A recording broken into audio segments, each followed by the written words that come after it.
Era un martes por la tarde como cualquier otro en Madrid. El suave zumbido de mi ordenador y el tecleo de los teclados creaban un ritmo que normalmente me tranquilizaba. Acababa de regresar de una reunión con los directivos de la editorial, donde trabajaba desde hacía 5 años. El proyecto del nuevo libro de cocina mediterránea había sido aprobado, y yo, como editora principal, tenía la responsabilidad de supervisar todo el proceso. Me sentía satisfecha. Había luchado mucho por ese puesto, y finalmente comenzaba a recoger los frutos de tanto esfuerzo.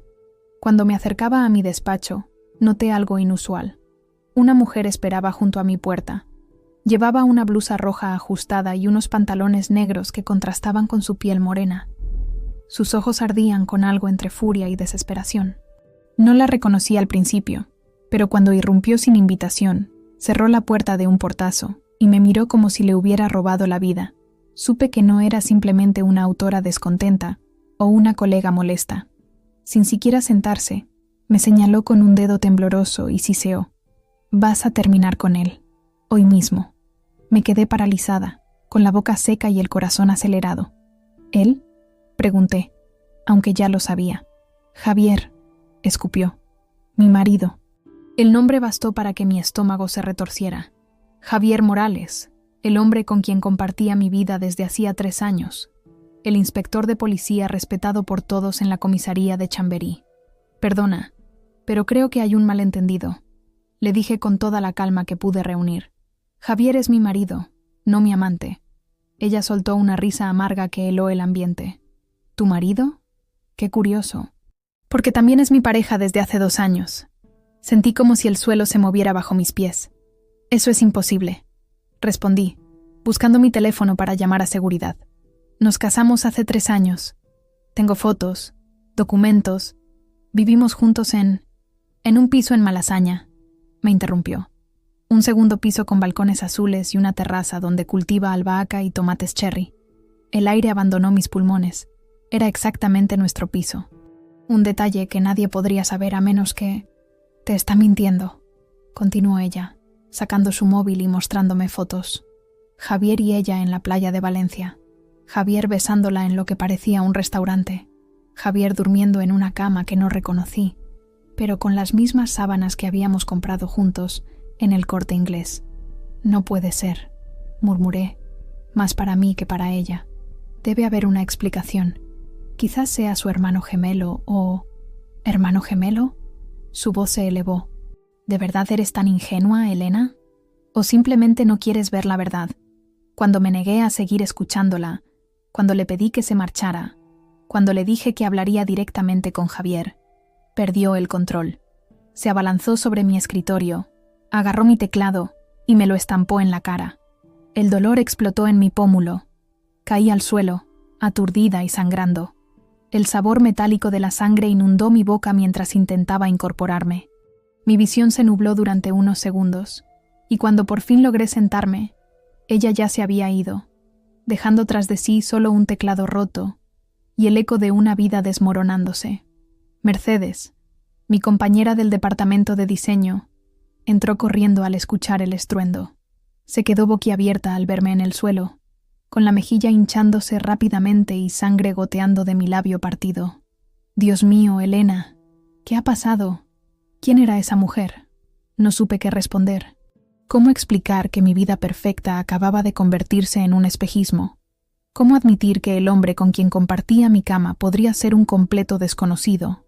«Llama a una ambulancia», fue lo único que pude decir mientras las lágrimas comenzaban a mezclarse con la sangre. Mientras esperábamos, intenté llamar a Javier. 1, 2, 3 veces. Todas fueron directamente al buzón de voz. Su voz grabada, esa voz que me había susurrado tantas promesas, ahora sonaba como la de un extraño. «Hola, has llamado a Javier Morales. En este momento no puedo atenderte. Deja tu mensaje y te devolveré la llamada lo antes posible». Pero yo sabía, con una certeza que me helaba la sangre, que no habría ninguna llamada, que algo fundamental había cambiado para siempre, que la persona que creía conocer mejor que a mí misma podría ser la mayor mentira de mi vida. Y mientras los paramédicos llegaban y comenzaban a examinar mi rostro magullado, una pregunta ardía en mi mente. ¿Quién era realmente el hombre con quien me había casado? Todavía temblando y con una compresa fría contra mi mejilla, me dirigí a la comisaría de Chamberí, donde Javier me había dicho que trabajaba como inspector. Había estado allí varias veces antes, para dejarle el almuerzo cuando se le olvidaba, para recogerlo después de un turno particularmente largo, incluso para la fiesta navideña del año pasado. Siempre me habían recibido con sonrisas de familiaridad. Algunos oficiales incluso me llamaban por mi nombre. El edificio gris de la comisaría se alzaba imponente bajo el cielo madrileño. Entré con paso decidido, ignorando las miradas curiosas que se posaban en mi rostro hinchado. La adrenalina me mantenía en movimiento, impidiendo que me derrumbara por completo. Me acerqué al mostrador principal, donde una mujer de unos 50 años tecleaba en un ordenador. La reconocí vagamente como Dolores, una administrativa que siempre me había tratado con amabilidad. «Buenas tardes», dije, intentando que mi voz no temblara. «Necesito hablar con el inspector Javier Morales. Es urgente». Dolores levantó la vista y frunció el ceño al ver mi cara. «Madre mía, ¿qué te ha pasado?» «Un pequeño accidente», mentí. «¿Está Javier? ¿Podrías avisarle, por favor?» Ella me miró con expresión confusa. «¿Inspector Javier Morales? No tenemos a nadie con ese nombre aquí». Sentí que el aire abandonaba mis pulmones. «Tiene que haber un error. Javier Morales, inspector de homicidios. Lleva aquí 5 años». Dolores negó con la cabeza y consultó su ordenador. «Lo siento, pero no hay ningún Javier Morales en esta comisaría. Ni en homicidios ni en ningún otro departamento». «Pero eso es imposible», insistí, mi voz subiendo de tono. «He estado aquí antes. He hablado con sus compañeros. Incluso estuve en la fiesta de Navidad». Dolores me miró con creciente preocupación. «¿Estás segura de que es esta comisaría? Quizás trabaja en otra zona de Madrid». «No, es aquí», respondí, sacando mi teléfono con manos temblorosas. «Mira, tengo fotos». Le mostré una imagen de Javier en uniforme, tomada justo en la entrada de este mismo edificio. Dolores la miró detenidamente. «Este hombre nunca ha trabajado aquí», dijo finalmente. «Y ese uniforme tiene detalles incorrectos. No es un uniforme auténtico». Sentí que el suelo se abría bajo mis pies. «Pero yo he venido aquí antes.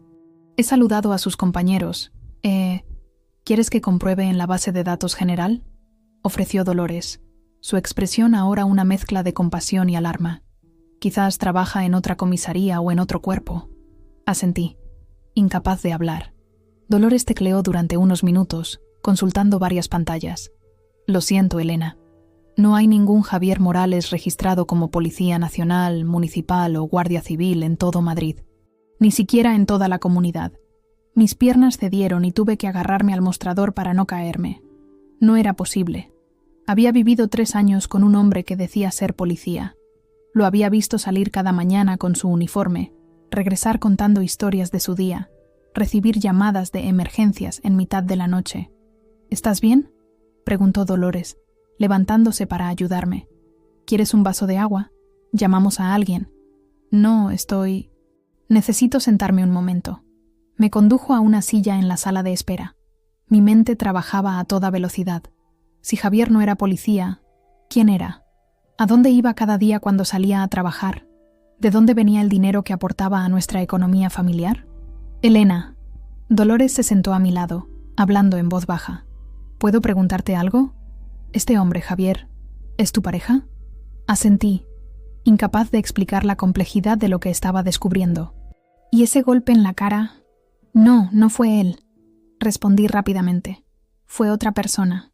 Una mujer que dice conocerlo». Dolores respiró hondo.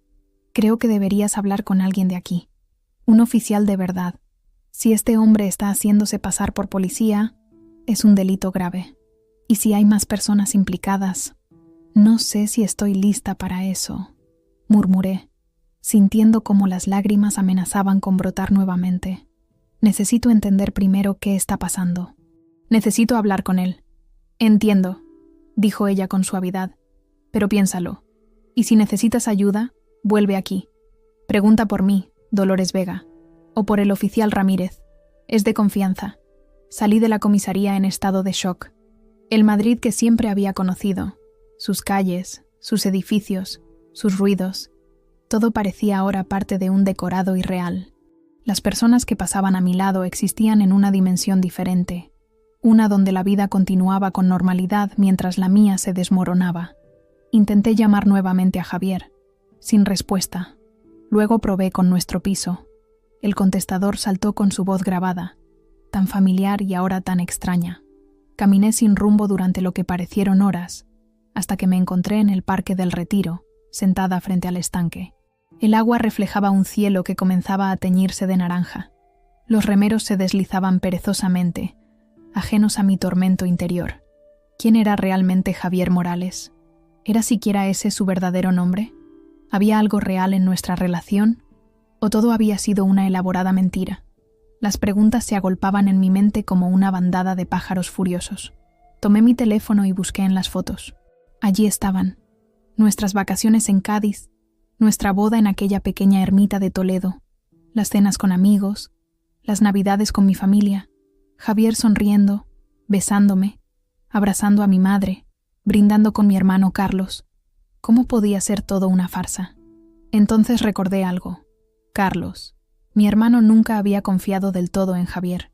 Siempre decía que había algo en él que no terminaba de encajar, aunque nunca pudo explicar exactamente qué. Yo lo había atribuido a celos fraternales, a su instinto protector hacia su hermana pequeña, pero ahora sus sospechas cobraban un nuevo significado. Sin pensarlo 2 veces, le llamé. Respondió al segundo tono. «Elena, ¿qué pasa? Es raro que me llames a esta hora». «Carlos». Mi voz se quebró.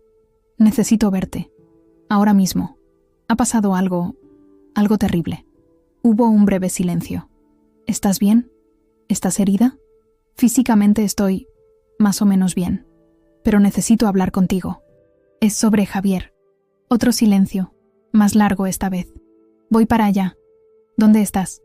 «En el Retiro, junto al estanque». «No te muevas, estaré allí en 20 minutos». Mientras esperaba, observé a las parejas que paseaban de la mano alrededor del lago. ¿Cuántas de ellas vivían en una mentira sin saberlo? ¿Cuántas creían conocer a la persona que amaban? Yo había compartido mi cama, mis sueños y mis miedos con un hombre que ahora se revelaba como un completo desconocido. Un fantasma que había aparecido en mi vida, la había ocupado por completo, y que ahora amenazaba con desvanecerse llevándose consigo mi confianza y mi capacidad de creer en los demás. El sol comenzaba a ponerse cuando divisé a Carlos caminando apresuradamente hacia mí, alto, con el pelo oscuro y despeinado, tan parecido a nuestro padre.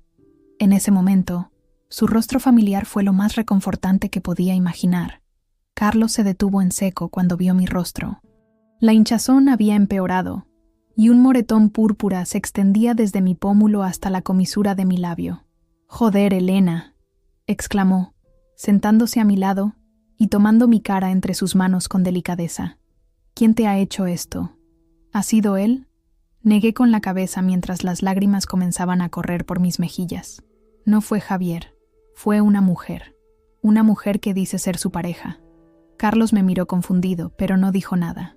Me dejó hablar, interrumpiéndome solo para hacerme alguna pregunta ocasional. Le conté todo, cada detalle: la mujer de la blusa roja, la visita a la comisaría, la revelación de que Javier no era quien decía ser.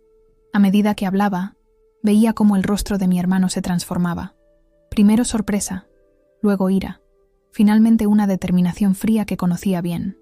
Carlos siempre había sido protector conmigo, especialmente desde que nuestros padres murieron en aquel accidente de tráfico hace 6 años. Siendo 12 años mayor que yo, a menudo había asumido un rol paternal que, aunque a veces me irritaba, en momentos como este me hacía sentir segura. Siempre supe que había algo raro en ese cabrón, murmuró cuando terminé mi relato. Nunca me cuadraron sus historias, demasiado perfectas, demasiado ensayadas. Pero Carlos, ¿cómo es posible? Hemos estado juntos 3 años. Conoce a toda la familia. Incluso la tía Pilar le regaló aquella bufanda tejida a mano por Navidad. ¿Cómo puede no ser real? Carlos suspiró profundamente. No es que no sea real, Elena. Es que no es quien dice ser. Y eso es mucho peor que un fantasma. Se levantó y comenzó a caminar en círculos frente a mí, algo que siempre hacía cuando pensaba intensamente. El sol se había puesto por completo y las farolas del parque proyectaban sombras largas sobre el césped. ¿Has vuelto al piso?, preguntó de repente. Negué con la cabeza. No me atrevo. No sé qué encontraré allí. ¿O a quién? Bien. No vayas sola, dijo con firmeza. Te vienes a mi casa esta noche. Mañana iremos juntos a recoger algunas de tus cosas. No me opuse. La idea de volver sola al apartamento que compartía con Javier me provocaba un nudo en el estómago. ¿Y si él estaba allí? ¿Qué le diría? ¿Qué me diría él a mí? ¿Has comprobado las cuentas?, preguntó Carlos mientras caminábamos hacia la salida del parque. ¿Las cuentas? Sí, los extractos bancarios, las tarjetas de crédito, todo eso. Si no es policía, ¿de dónde saca el dinero? No había pensado en eso. Javier y yo teníamos cuentas separadas, aunque compartíamos gastos. Él siempre pagaba en efectivo, rara vez usaba tarjeta. Ahora entendía por qué. Mañana revisaremos todo, continuó Carlos, y hablaré con algunos contactos. Mi hermano había trabajado en seguridad privada durante años, después de dejar el ejército. Ahora dirigía su propia empresa de consultoría en seguridad informática. Tenía contactos en muchos ámbitos, algunos oficiales, otros menos convencionales. ¿Qué tipo de contactos?, pregunté, aunque parte de mí no quería saberlo. Gente que puede averiguar quién es realmente Javier Morales, si es que ese es su verdadero nombre, respondió con una expresión que no supe interpretar. Llegamos a su coche, un Seat León negro que tenía aparcado en una calle cercana. Durante el trayecto hasta su piso en Vallecas, ninguno de los dos habló mucho. Mi mente estaba demasiado ocupada procesando todo lo ocurrido, intentando encontrar alguna explicación que no destrozara por completo mi percepción de la realidad. El piso de Carlos era pequeño pero acogedor, con ese desorden ordenado tan típico de él, libros de informática apilados junto a novelas de ciencia ficción, una colección de vinilos antiguos, fotografías nuestras y de nuestros padres. Me instaló en su habitación de invitados, que en realidad era su despacho con un sofá-cama. «Descansa», me dijo, trayéndome una manta y una almohada. «Mañana veremos las cosas con más claridad», pero yo sabía que no podría dormir. En cuanto Carlos se retiró a su habitación, me quedé mirando al techo, repasando cada momento con Javier, buscando señales que hubiera pasado por alto, inconsistencias en sus historias, cualquier indicio de la verdad que ahora comenzaba a revelarse. Recordé nuestra primera cita, en aquella cafetería cerca del Museo Reina Sofía, cómo me había impresionado con sus conocimientos de arte, algo inusual en un policía, según él mismo había comentado. Recordé la primera vez que me llevó a su apartamento, que después se convertiría en nuestro hogar. Estaba perfectamente decorado, como si hubiera sido diseñado para impresionarme. Y luego estaba su familia, o más bien, la ausencia de ella. Huérfano de padres, hijo único, sin primos ni tíos cercanos. Conveniente, pensé ahora. Demasiado conveniente. En algún momento debí quedarme dormida, porque desperté sobresaltada por el sonido de voces en la sala. Carlos hablaba en voz baja con alguien. Me levanté sigilosamente y entreabrí la puerta. Mi hermano estaba sentado en el sofá, con su portátil abierto, hablando por videollamada con un hombre que reconocí vagamente. Miguel, un antiguo compañero suyo del ejército que ahora trabajaba en no sé qué agencia de seguridad. «Necesito que sea rápido y discreto», decía Carlos. «Este tipo ha estado jugando con mi hermana durante 3 años. Quiero saber quién es, qué hace y si hay más víctimas. Te enviaré lo que encuentre mañana mismo», respondió Miguel. «Pero Carlos, si este tío es peligroso, yo me ocuparé de eso», interrumpió mi hermano con un tono que no admitía réplica. Cerré la puerta silenciosamente y volví al sofá-cama. Las palabras de Carlos resonaban en mi cabeza. «Yo me ocuparé de eso». Esa frase, dicha con tanta determinación, me dio cierto consuelo, pero también me provocó miedo. Carlos podía ser impulsivo cuando se trataba de proteger a los suyos. No quería ni imaginar qué haría si descubría que Javier era realmente peligroso. A la mañana siguiente, Carlos ya estaba en la cocina preparando café cuando me levanté. Tenía ojeras y parecía no haber dormido mucho. «He estado haciendo algunas averiguaciones», dijo mientras me pasaba una taza humeante. «Tendremos más información pronto, pero hay algo que podemos hacer ahora mismo». «¿Qué?», pregunté, agradeciendo el calor del café entre mis manos. Ir al piso y recoger tus cosas esenciales, documentos, ordenador, cualquier cosa que pueda darnos pistas sobre quién es realmente tu marido.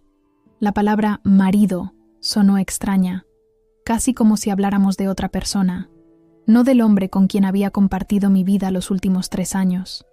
¿Y si está allí?, pregunté, sintiendo un nudo en el estómago. Por eso vamos los dos, respondió Carlos con una sonrisa que no llegó a sus ojos. No te preocupes, hermanita. No dejaré que te haga daño. Mientras nos preparábamos para salir, no pude evitar preguntar. Carlos, ¿qué vamos a hacer después? ¿Denunciarlo? ¿Confrontarlo? No puedo simplemente desaparecer de mi propia vida. Mi hermano me miró fijamente. Primero averiguamos quién es y qué quiere. Luego decidimos. Paso a paso, Elena. Como siempre hemos hecho. Asentí, recordando cómo habíamos afrontado juntos la muerte de nuestros padres. Paso a paso. Un día a la vez. No te preocupes, añadió, apretándome el hombro con cariño. Sea quien sea este tipo, no voy a permitir que te haga más daño. Lo prometo. Y mientras salíamos hacia mi apartamento, hacia la confrontación con una vida que resultaba ser una elaborada mentira, me aferré a esa promesa como a un salvavidas en medio de un mar embravecido. A la mañana siguiente, Carlos me despertó temprano. Apenas había dormido unas horas, pero la adrenalina me mantenía alerta. Mi hermano tenía esa expresión que conocía bien. Había descubierto algo. He recibido información de Miguel, dijo mientras me servía un café en la cocina. Su piso olía a tostadas recién hechas, un contraste reconfortante con el caos de mi vida. Vamos a sentarnos. Esto es importante. Me entregó una carpeta. No era gruesa, pero cuando la abrí, sentí que el mundo volvía a tambalearse bajo mis pies. Lo primero que vi fue una partida de nacimiento. No de Javier Morales, sino de Alejandro Díaz Ferrer, nacido en Valencia hacía 42 años, no los 38 que Javier decía tener. La fotografía adjunta no dejaba lugar a dudas. Era él, con el pelo más corto y sin la barba cuidada que yo conocía, pero indudablemente el mismo hombre. ¿Alejandro?, murmuré, sintiendo extraño ese nombre en mis labios. Carlos asintió. Y hay más, bastante más. Pasé las páginas con dedos temblorosos. Un expediente policial con varias detenciones por estafa y falsedad documental. Fotografías de Alejandro con diferentes apariencias. Pelo rubio, moreno, con gafas, sin ellas. Un camaleón humano. Y luego, lo que me provocó náuseas. Certificados de matrimonio. 3, con fechas que se solapaban. María Jiménez en Barcelona, Ana Suárez en Sevilla, y yo, Elena Martín, en Madrid. Bigamia, susurró Carlos, sentándose frente a mí. Pero eso es solo la punta del iceberg. La siguiente página mostraba extractos bancarios, cuentas a nombre de diferentes personas, todas con los mismos patrones de ingreso. Transferencias regulares desde cuentas en el extranjero, algunas a mi nombre, otras a nombres que no reconocía. No entiendo, dije pasando las páginas. ¿De dónde viene este dinero? Estafas, respondió Carlos, señalando varios documentos. Según lo que ha podido averiguar Miguel, tu marido es lo que se conoce como un estafador romántico. Se gana la confianza de mujeres con buena posición económica, se casa con ellas y luego les roba, completé, sintiendo un nudo en la garganta. Carlos asintió. Pero en tu caso es diferente. Tú no tienes grandes ahorros ni propiedades, lo que me hace preguntarme qué buscaba exactamente de ti. Me quedé mirando las páginas, intentando procesar toda esta información. El hombre con quien había compartido mi cama, mi mesa, mis sueños, era un completo desconocido. Peor aún, era un depredador que había calculado cada paso, cada palabra, cada caricia. Creo que ya sé por qué, dije finalmente.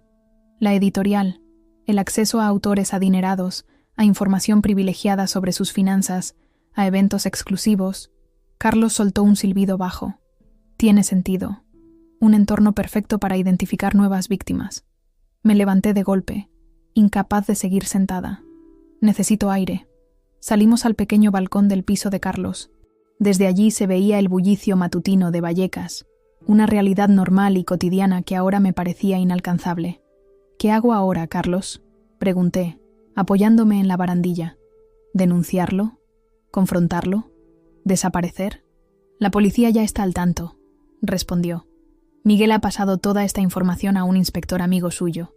Están preparando un operativo para detenerlo, pero necesitan más pruebas, testimonios de otras víctimas.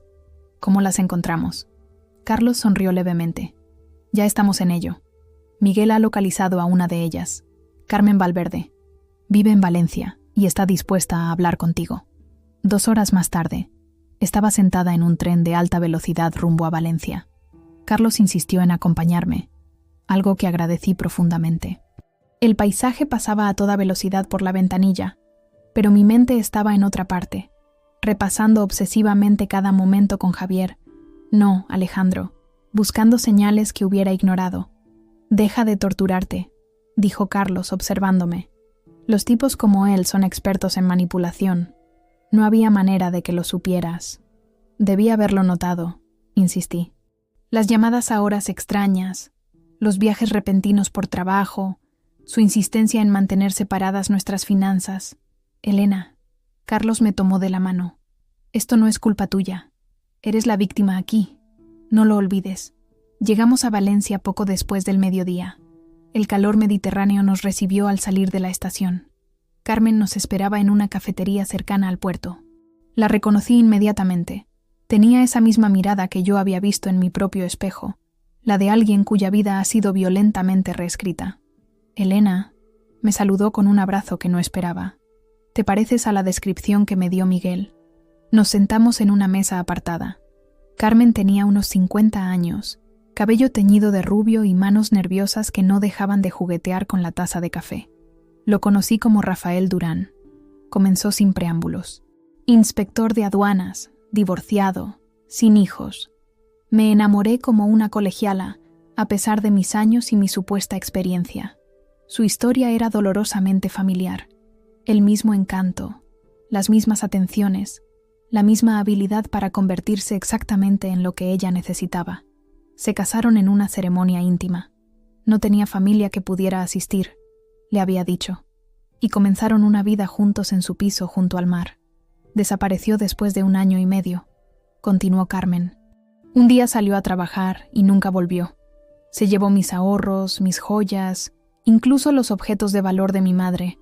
Pero lo peor fue el vacío, la humillación de descubrir que todo había sido una mentira. Mientras hablaba, Carlos tomaba notas en su tablet. Nombres, fechas, detalles que pudieran ser útiles para la investigación. ¿Lo denunciaste?, pregunté. Carmen asintió. Por supuesto, pero la policía no hizo mucho. Sin pruebas concretas de que fue él quien tomó el dinero, siendo mi marido legalmente. Ya sabes cómo funciona. Lo sabía, o comenzaba a entenderlo. ¿Cuándo fue esto?, preguntó Carlos. Hace 4 años, respondió ella. Justo antes de que apareciera en tu vida, Elena. Salí de Valencia con más preguntas que respuestas, pero también con algo que no había tenido hasta entonces. La certeza de que no estaba sola, de que no era la única que había caído en la elaborada red de mentiras de Alejandro Díaz. En el tren de regreso a Madrid, Carlos recibió una llamada de Miguel. Alejandro había sido visto en Barcelona, con otra mujer. Aparentemente, ya tenía una nueva vida en marcha, una nueva identidad, una nueva víctima. Vamos a detenerlo, dijo Carlos con determinación cuando colgó. Vamos a asegurarnos de que no vuelva a hacer esto nunca más. Miré por la ventanilla, observando cómo el sol comenzaba a descender sobre los campos de la Mancha. ¿Cómo puedes estar tan seguro? Carlos me mostró su tablet. En ella había una foto reciente de Alejandro, tomada con teleobjetivo, saliendo de un restaurante elegante en Barcelona. Llevaba un traje caro y acompañaba a una mujer de aspecto distinguido. Porque ahora sabemos quién es realmente, dijo. Y el conocimiento es poder, hermanita. Mientras el tren avanzaba hacia Madrid, sentí una extraña calma. El miedo y la confusión de las últimas horas daban paso a algo diferente. Una determinación fría, casi clínica. Alejandro Díaz había destruido mi confianza, mi matrimonio, mi percepción de la realidad, pero no iba a permitir que destruyera mi futuro, ni el de nadie más. La respuesta de Carlos fue directa y sin rodeos. Vamos a exponerlo. Durante los siguientes días, mi apartamento en Malasaña se convirtió en un improvisado centro de operaciones. Carlos había traído equipos informáticos, pizarras y todo tipo de material que transformó mi sala de estar en algo más parecido a una comisaría que a un hogar. Miguel se unió a nosotros, junto con 2 compañeros suyos que prefirieron mantenerse en el anonimato. Javier, o Alejandro, como debía acostumbrarme a llamarle, no había regresado al piso. Sus llamadas perdidas en mi móvil cesaron al 3er día, como si hubiera comprendido que yo ya sabía la verdad. Sin embargo, no todas sus pertenencias habían desaparecido, lo que sugería que planeaba volver en algún momento. Esto nos da una ventaja, explicó Miguel mientras revisaba el contenido del ordenador portátil que Alejandro había dejado atrás. Es demasiado arrogante. Cree que puede controlarte, que volverás a caer en sus mentiras. No ha borrado sus huellas digitales, añadió Carlos, examinando documentos que habíamos encontrado en una caja fuerte oculta tras un cuadro en el dormitorio. Pasaportes falsos, tarjetas de crédito a nombre de distintas personas, incluso notas manuscritas sobre sus víctimas. Entre esos papeles, encontramos algo que me heló la sangre, una libreta con anotaciones sobre mí, detalles sobre mis gustos, mis miedos, mis ambiciones, un guión meticuloso de cómo conquistarme, cómo mantenerme enamorada, cómo explotar mis vulnerabilidades. Leerlo fue como descubrir que toda mi relación había sido una obra de teatro, en la que yo era la única que no conocía el guión. «Esto es oro para la fiscalía», comentó uno de los compañeros de Miguel, fotografiando cada página. «Prueba premeditación, manipulación psicológica sistemática». Mientras ellos trabajaban en los aspectos técnicos y legales, yo me centré en contactar con otras víctimas. Carmen me había proporcionado datos de una asociación de afectados por estafas románticas. A través de ellos, localicé a 2 mujeres más que habían caído en las redes de Alejandro bajo diferentes identidades. Rocío, una arquitecta de Málaga que lo había conocido como Alberto Mendoza, médico de emergencias. Y Lucía, profesora universitaria en Salamanca, que lo recordaba como Daniel Herrera, consultor internacional. Ambas accedieron a hablar conmigo y a unirse a nuestra causa. «Es como un virus», me dijo Lucía durante una videollamada colectiva. «Se adapta a cada huésped, estudia sus debilidades y luego ataca donde más duele. Lo peor no es el dinero», añadió Rocío. «Es la forma en que te hace dudar de ti misma, de tu capacidad para juzgar a las personas». 4 años después, sigo sin poder confiar plenamente en nadie. Juntas, las 4 comenzamos a construir una cronología. Alejandro Díaz había seguido un patrón: mujeres profesionales, independientes, con buenos ingresos pero sin grandes fortunas. Mujeres que por su posición social tenían acceso a círculos exclusivos donde podía identificar a sus próximas víctimas. Era metódico, paciente y despiadadamente eficiente. A la semana de iniciar nuestra investigación, teníamos suficiente material para presentar una denuncia formal. El inspector Ramírez, el contacto que nos había proporcionado Dolores de la comisaría, se mostró especialmente interesado en el caso. «No es la primera vez que oímos hablar de este tipo», nos explicó en una reunión en su despacho. «Hay alertas sobre él en varias provincias, pero siempre consigue escabullirse antes de que podamos atraparlo. Esta vez será diferente», afirmó Carlos con convicción. «Ahora tenemos nombres, fechas, pruebas documentales. Y lo más importante, sabemos dónde está». El inspector Ramírez arqueó una ceja. «¿Lo habéis localizado?». Carlos intercambió una mirada con Miguel antes de responder. «Digamos que hemos estado siguiendo sus movimientos. Está en Barcelona, usando el nombre de Enrique Vidal. Se presenta como asesor financiero y se ha acercado a una empresaria llamada Montserrat Puig». «¿Cómo habéis conseguido esa información?», preguntó Ramírez, claramente incómodo con nuestros métodos. «Es mejor que no lo sepa, inspector», respondió Miguel con una sonrisa tensa. «Lo importante es que tenemos una oportunidad de detenerlo antes de que arruine la vida de otra mujer». Ramírez suspiró, pasándose una mano por el pelo canoso. «Sabéis que no puedo aprobar investigaciones paralelas. Esto tiene que hacerse por los cauces oficiales». «Por supuesto», dijo Carlos con un tono que no engañaba a nadie. «Solo queremos proporcionarle toda la información para que la justicia pueda hacer su trabajo». Salimos de la comisaría con sentimientos encontrados. Por un lado, la policía estaba ahora oficialmente tras la pista de Alejandro. Por otro, todos sabíamos que los procedimientos oficiales llevarían tiempo, Y mientras tanto, él seguiría libre, cazando a su próxima víctima. ¿Y ahora qué?, pregunté mientras tomábamos un café en una terraza cercana a la Puerta del Sol. Ahora, respondió Carlos, vamos a asegurarnos de que no pueda esconderse en el anonimato nunca más. Esa misma tarde, Miguel contactó con un periodista de El País, un antiguo compañero de facultad que se especializaba en investigaciones sobre fraudes.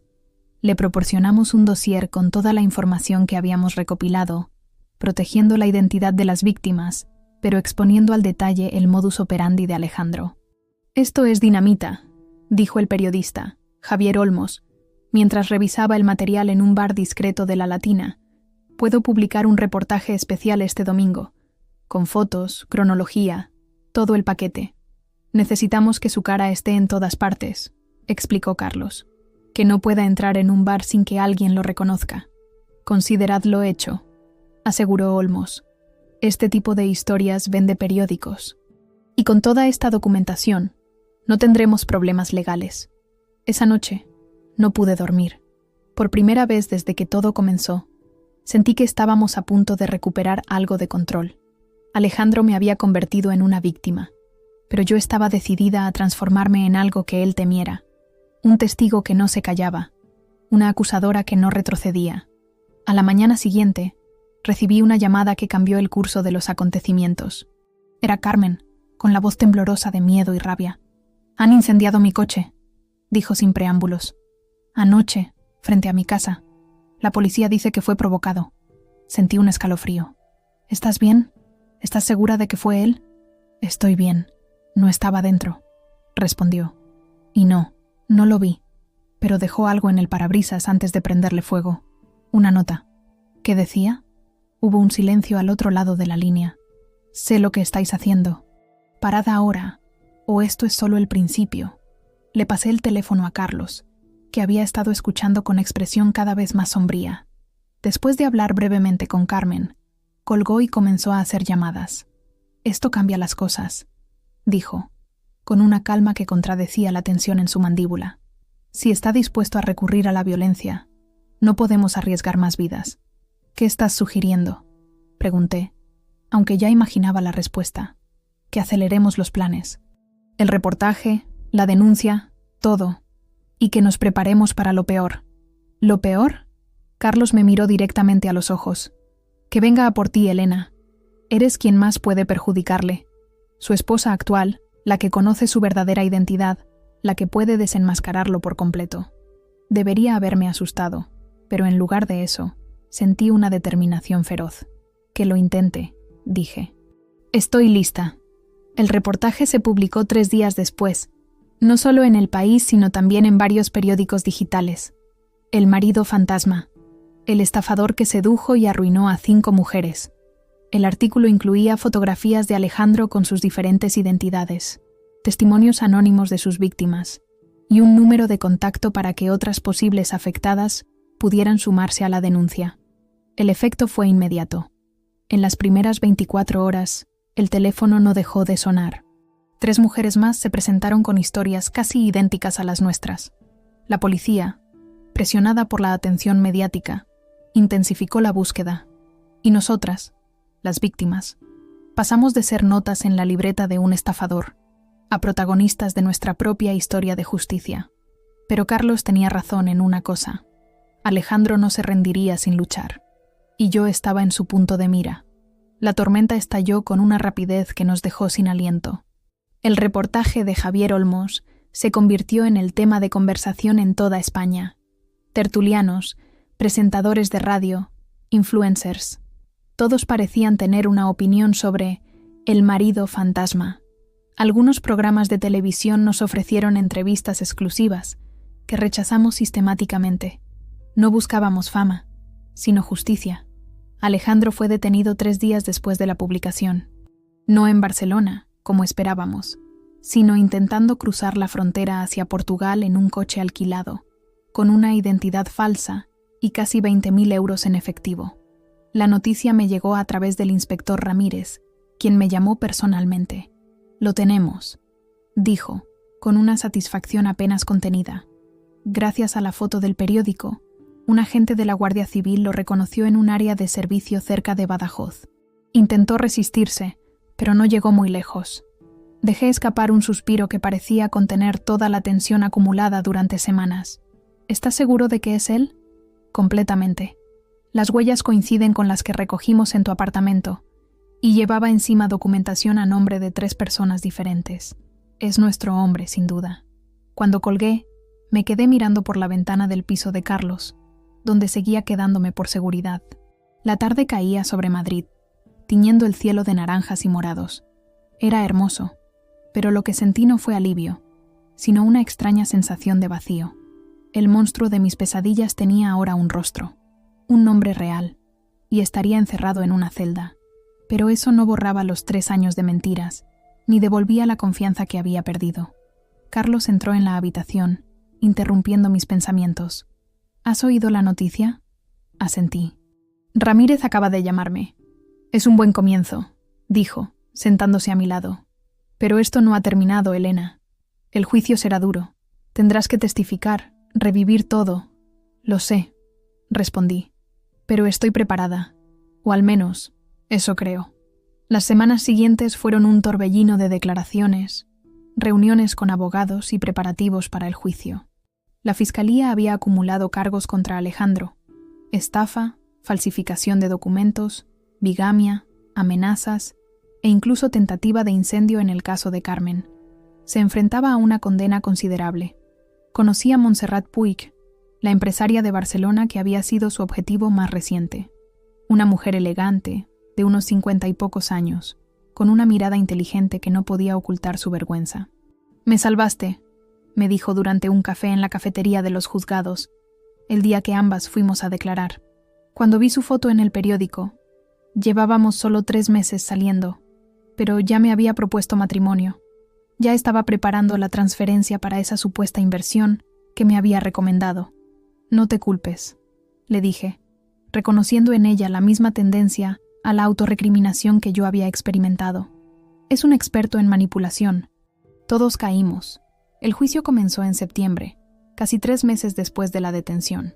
El Palacio de Justicia de Madrid se llenó de periodistas y curiosos. Para entonces, la historia había captado la atención nacional e incluso internacional. Un documental estaba en producción y 2 editoriales me habían ofrecido contratos para escribir un libro sobre mi experiencia. Testificar fue brutal, tal como Carlos había anticipado. Tuve que revivir cada momento, desde el primer encuentro en aquella cafetería hasta el día en que la mujer de la blusa roja irrumpió en mi oficina. El abogado defensor de Alejandro, un hombre con aspecto de tiburón y modales igualmente agresivos, intentó pintarme como una mujer despechada que había orquestado una venganza desproporcionada. «¿No es cierto que usted inició esta investigación paralela, contactó con otras supuestas víctimas e incluso filtró información a la prensa antes de que la policía pudiera completar sus pesquisas?», me preguntó, con un tono que sugería que yo era la verdadera criminal. «Sí», respondí, mirándole directamente, «porque su cliente no solo me engañó a mí, sino a muchas otras mujeres, porque cada día que pasaba libre era otro día para encontrar una nueva víctima. Porque el sistema no siempre protege a quienes más lo necesitan». Mi respuesta provocó un murmullo en la sala. Vi a Carmen, Rocío y Lucía asintiendo desde sus asientos. Incluso el juez, un hombre de expresión habitualmente impasible, pareció aprobar mis palabras. No fui la única en testificar. Una a una, las mujeres que habían compartido sus vidas con las diferentes versiones de Alejandro Díaz subieron al estrado. Cada testimonio añadía una nueva capa al retrato de un hombre que había hecho del engaño su forma de vida. Expertos en psicología forense explicaron el perfil del estafador romántico, su capacidad para detectar vulnerabilidades y explotar necesidades emocionales. Investigadores policiales detallaron el rastro de identidades falsas, cuentas bancarias fantasma y matrimonios fraudulentos que había dejado por toda la península. Y finalmente, fue el turno de Alejandro. Verlo entrar en la sala, escoltado por guardias, me provocó una sensación física de malestar.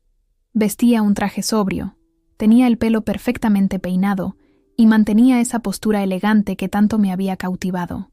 Pero sus ojos, esos ojos que antes me parecían cálidos y sinceros, ahora los veía como lo que eran, fríos, calculadores, completamente vacíos de empatía. Su estrategia de defensa fue tan meticulosa como todo lo que hacía. Admitió algunos cargos menores, negó los más graves, y se presentó como un hombre con problemas de identidad, incapaz de mantener relaciones estables debido a traumas infantiles. Incluso derramó algunas lágrimas estratégicas cuando habló de su supuesta infancia de abusos y abandonos. «Nunca quise hacer daño», dijo, mirando directamente al jurado. «Solo buscaba conexión, pertenencia. Me perdí en los personajes que creaba porque, en el fondo, no sé quién soy realmente». Era una actuación magistral. Si no lo conociera tan bien, si no hubiera visto la libreta donde planificaba fríamente cada paso de su estafa, quizás habría sentido compasión. Pero ahora veía claramente la manipulación detrás de cada gesto, cada palabra cuidadosamente elegida. Contra todo pronóstico, me encontré sonriendo. Ya no podía engañarme. Sus trucos, que una vez me habían cegado, ahora eran transparentes. Y esa revelación fue, quizás, el primer paso real hacia mi recuperación. El veredicto llegó después de 2 semanas de juicio. Culpable de todos los cargos principales. La sentencia, 15 años de prisión. Cuando el juez la pronunció, un aplauso espontáneo surgió en la sala. No fue ruidoso, pero estaba cargado de alivio. Observé a Alejandro mientras se lo llevaban. Por un instante, nuestras miradas se cruzaron. No vi arrepentimiento, solo una fría evaluación, como si incluso en ese momento estuviera calculando ángulos, buscando ventajas. Salimos del juzgado rodeadas de flashes y micrófonos.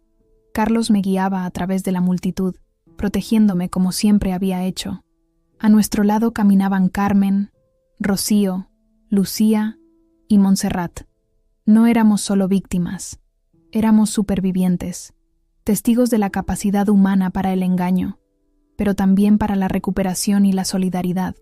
«¿Cómo se siente después del veredicto?», preguntó una periodista, empujando un micrófono hacia mí. Me detuve un momento, considerando la pregunta.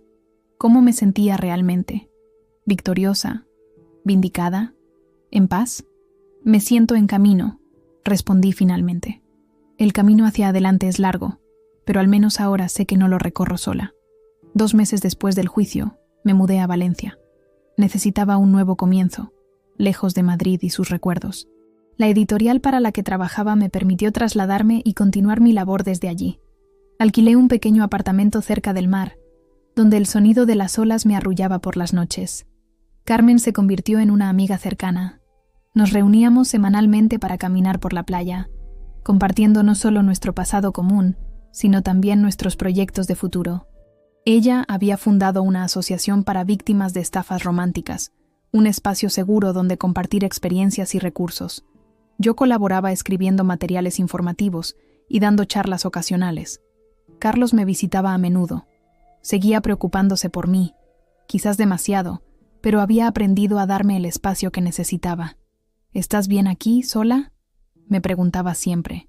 Y yo siempre respondía lo mismo. «No estoy sola. Estoy conmigo misma». Y resulta que es una compañía bastante interesante. A veces, todavía me despertaba sobresaltada en mitad de la noche, esperando ver la sombra de Alejandro en la puerta. Pero cada vez era menos frecuente. Cada mañana, al abrir los ojos y ver la luz mediterránea filtrándose por las cortinas, recordaba que había sobrevivido, que había contado mi verdad, y que, por muy rota que me hubiera sentido una vez, ahora estaba completa de nuevo. No como antes, no con la misma inocencia o confianza ciega, sino con algo mejor: conocimiento, fortaleza y la certeza de que, pasara lo que pasara, podría enfrentarlo. La experiencia me había cambiado, sin duda, pero había decidido que ese cambio sería para mejor. Una tarde de primavera, mientras paseaba por el paseo marítimo, me detuve a observar a una pareja de ancianos que caminaban de la mano. Debían llevar juntos 50 años o más. Me pregunté cómo sería compartir toda una vida con alguien, envejecer juntos, construir una historia común basada en la verdad y no en la mentira. No sabía si algún día volvería a confiar lo suficiente para descubrirlo, pero ya no me aterrorizaba la incertidumbre. El futuro estaba abierto ante mí, con todas sus posibilidades, sus riesgos y sus promesas. y por primera vez en mucho tiempo, me sentía preparada para vivirlo plenamente.